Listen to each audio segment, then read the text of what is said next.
അവരുടെ സകല ചെലവുകളും നമ്മൾ നടത്തി. അവർ 500 പേര് ആൾ വരുമെന്ന് പറഞ്ഞാൽ അവരെക്കുള്ള വിഭാഗ സത്യം നടത്തി മംഗളമായിട്ട് ആ കർമ്മം നടത്തി വിടുകയാണ്. ഈ ലോകത്ത് നന്മകളൊന്നും അവസാനിക്കുന്നില്ല എന്നതിൻ്റെ തെളിവുകളാണ് ഇപ്പം നമ്മളെല്ലാം കണ്ടുകൊണ്ടിരിക്കുന്നത്.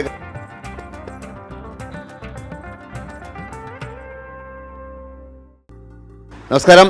ഞാനിപ്പോൾ കുറച്ച് മുന്നേ ഒരു വാർത്ത ചെയ്തിട്ട് വന്നേ ഉള്ളൂ. അതായത് നമ്മുടെ അജിൽ മണിമുത്ത് ഇതേപോലെ കുറച്ച് പേരുടെ വിവാഹം 3 പെൺകുട്ടികളുടെ വിവാഹം നടത്തുന്നൊരു വാർത്ത ചെയ്തിട്ട് വരുന്ന വഴിക്കാണ് നമ്മുടെ മുൻ ചെയർമാൻ നമ്മുടെ രാജേഷേട്ടൻ എന്നെ വിളിക്കുന്നതും മാരാരെ ഇങ്ങനെ ഒരു ഫംഗ്ഷനുണ്ട് ഇങ്ങോട്ട് വരണമെന്ന് പറഞ്ഞതും ശിവരാജേട്ടനെ പരിചയപ്പെട്ടു. ശിവരാജേട്ടൻ്റെ മകളുടെ കല്യാണം മകൻ്റെ കല്യാണം എന്നാ ഡേറ്റ് എന്തായിരുന്നു? ഡേറ്റ് 17-ാം തീയതി ഗുരുവായൂർ വെച്ച് നടന്നു.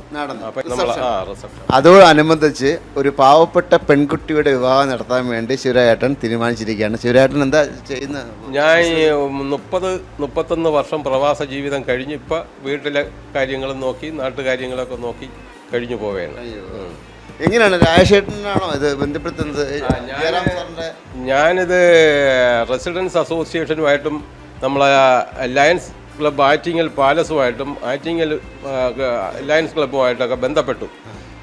അത് കഴിഞ്ഞ് പല റെസിഡൻസ് അസോസിയേഷനുമായിട്ടും ബന്ധപ്പെട്ടു. പക്ഷേ ഒന്നും കിട്ടിയില്ല. പക്ഷേ അവർക്ക് നമ്മുടെ രീതിക്ക് അനുസരിച്ചിട്ടുള്ള നടത്താൻ കഴിയില്ല. കാരണം ഈ ഗോൾഡ് അവരൊക്കെ കൊടുക്കുക, അവരുടെ സൗകര്യാർത്ഥം അവർ നടത്തിക്കൊള്ളാമെന്ന് പറഞ്ഞതിൻ്റെ പേരിൽ അത് പറ്റത്തില്ല എന്ന് പറഞ്ഞു.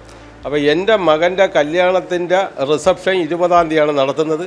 ആ ദിവസം നിങ്ങൾ ഒരു ജോത്സ്യനെ കണ്ടെത്തി ആ സമയം കുറിച്ച് കൊണ്ടുവന്ന ആ സമയത്ത് ഞാൻ ആ ഗോൾഡും മേടിച്ച് തന്ന് നിങ്ങളുടെ സൗകര്യത്തിന് എന്തെല്ലാം സഹായമാണ് എൻ്റെ ഭാഗത്തുനിന്ന് വേണ്ടത് അതെല്ലാം ഞാൻ ചെയ്തു തന്ന് ആ കുട്ടിയെ നല്ല രീതിയിൽ വിവാഹ കർമ്മം ചെയ്ത് മംഗളമായിട്ട് നടത്തി തരുമെന്ന് പറഞ്ഞു.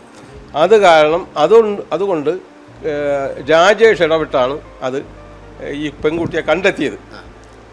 അപ്പോൾ രാജേഷ് മുഖാന്തരം ആ പെൺകുട്ടിയെ കണ്ടെത്തി നമ്മൾ ആറ്റിങ്ങൽ വക്കം ക്ലബ്ബിലെ ഒരു അരവിന്ദാഷനുണ്ട്, അദ്ദേഹത്തിൻ്റെയും കൂടെ ഒരു കെയറോഫിലാണ് ഈ പെൺകുട്ടിയുടെ കേസ് വരുന്നത്.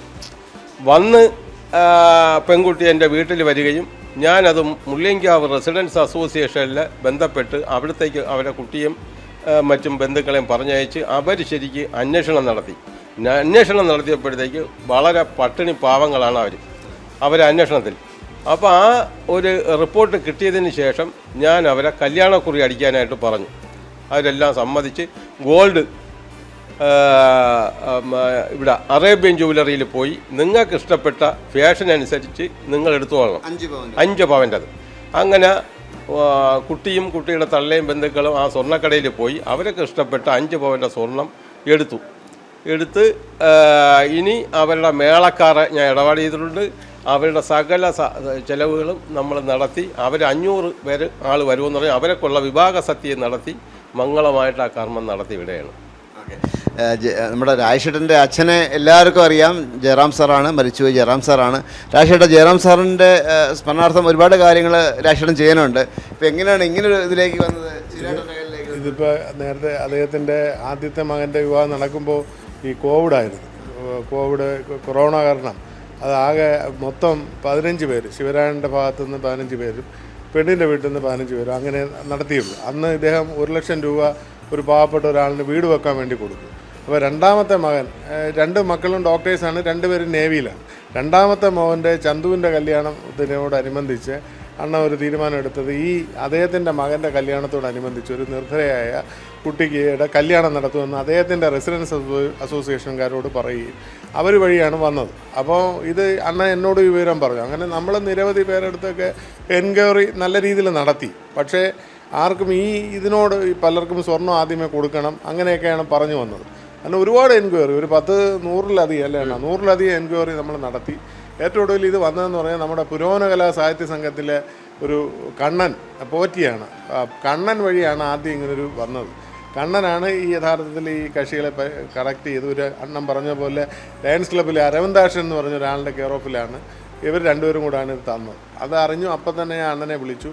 പിറ്റേന്ന് രാവിലെ തന്നെ ഈ മുള്ളിയങ്കാവ് റെസിഡൻസ് അസോസിയേഷൻ്റെ ഭാരവാഹികൾ അവിടെ പോയി ഇത് ജെന്യുവിൻ പാർട്ടിയാണോ എന്ന് തിരക്കുകയും അപ്പോൾ ഇതിന് അന്വേഷിച്ചെന്ന് പറഞ്ഞാൽ ഇത്രയും കാര്യം അദ്ദേഹം ചെയ്യുന്നതാണ്.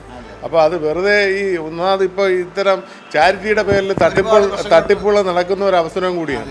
അപ്പോൾ തീർച്ചയായും അവർ പോയി അന്വേഷിച്ചത് പക്കയാണെന്ന് പറഞ്ഞു. അതിനുശേഷമാണ് തീരുമാനിക്കുകയും പിന്നെ അവർ തന്നെ കല്യാണം കത്തടിക്കുകയും ഒക്കെ പോകുന്നതും. അന്ന് രാവിലെ അതേ മണ്ഡപം അതുപോലെ സദ്യ വരുന്ന അവർ എത്ര പേര് വന്നാലും അവർ കാണുന്നുണ്ട്. അങ്ങനെ ആ വിവാഹത്തിന് എൻ്റെ മകൻ നടത്തുന്ന അതിനേക്കാളും കൂടുതൽ ഡെക്കറേഷൻ ചെയ്താണ് ഞാനത് നടത്തുന്നത്. അതിന് എന്നെ നല്ലൊരു സംഖ്യ വരുത്തി ചെയ്യണം.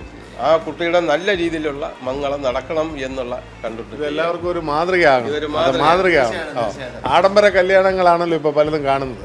അവരൊരു പാവപ്പെട്ട നിർദ്ധരായ ഒരു കുട്ടിയുടെ കല്യാണം നടത്തുക, അത് ശിവരാമൻ ചെയ്ത്, അതും ഒരു ഭാഗ്യവശാൽ നമ്മുടെ അച്ഛൻ്റെ foundation D Jayaram charitable memorial foundation അച്ഛൻ്റെ ഏറ്റവും അടുത്ത സുഹൃത്തുമാണിത്. അപ്പോൾ അതെല്ലാം ഒരു നിയോഗം എന്നാണ് എനിക്ക് തോന്നുന്നത്. ഈ കുട്ടിയുടെ അച്ഛനെന്ന് പറയുന്നത് ശാരീരികമായിട്ട് വലിയ അധ്വാനിക്കാൻ കഴിയാത്ത ഒരാളാണ്. അദ്ദേഹം ഈ കായലിൽ കക്ക വാരാനാണ് പോകുന്നത്. അമ്മ ഒരു റിസോർട്ടിൽ തൂക്കാൻ പോവുകയാണ്. ഒരു സഹോദരനുള്ളത് അവനും കാലിന് അല്പം സുഖമുള്ള അല്ല. അത് കിട്ടിയത് തിരഞ്ഞെടുത്തത് ഒരു 15 വർഷക്കാലം മുമ്പ് സർക്കാരിൽ നിന്ന് കിട്ടിയ ഒരു 3 സെന്റ് വസ്തു അവർക്കുണ്ട്. സർക്കാരിൽ നിന്ന് കൊടുത്തതാ. ഇപ്പോഴാണ് ബ്ലോക്ക് അടിസ്ഥാനത്തിൽ അവർക്കൊരു വീട് വയ്ക്കാൻ അനുവദിച്ച് ഒരു വീടിൻ്റെ പണി നടന്നുകൊണ്ടിരിക്കുകയാണ്, പൂർത്തിയായില്ല. അപ്പോൾ അത് അങ്ങനെയുള്ളൊരു കുടുംബമാണ്, വളരെ സാധു കുടുംബമാണ്. ഏതായാലും ഈ ലോകത്ത് നന്മകളൊന്നും അവസാനിക്കുന്നില്ല എന്നതിൻ്റെ തെളിവുകളാണ് ഇപ്പം നമ്മളെല്ലാം കണ്ടുകൊണ്ടിരിക്കുന്നത്. കാരണം ഇത്തരം ജനങ്ങളൊക്കെ നമ്മുടെ കൂടെ ഉണ്ട്. സ്വന്തം മകൻ്റെ കല്യാണം നടത്തുന്നതിനൊപ്പം തന്നെ എന്തു പറയുക, ഒരു കുട്ടിയുടെ കൂടി കല്യാണം നടത്താനുള്ള സന്മനസ് കാണിക്കുന്നവർ കൂടി ഈ ലോകത്തുണ്ട്. നന്മകളൊന്നും അവസാനിക്കുന്നില്ല, നന്മകൾ ഇപ്പോഴും ഈ ലോകത്ത് അവശേഷിക്കുന്നുണ്ട്. എല്ലാവർക്കും ഇവർ രാജേഷേട്ടനും അതുപോലെ തന്നെ ശിവരായേട്ടനും ഒക്കെ വിസ്മയ ന്യൂസിൻ്റെ വക എല്ലാ അഭിനന്ദനങ്ങളും നേരുന്നു. വിസ്മയ ന്യൂസിന് വേണ്ടി ക്യാമറമാൻ അരുൺ സാഗറിനൊപ്പം ശ്രീത്ത് മാരാർ സൈനിങ് ഓഫ്.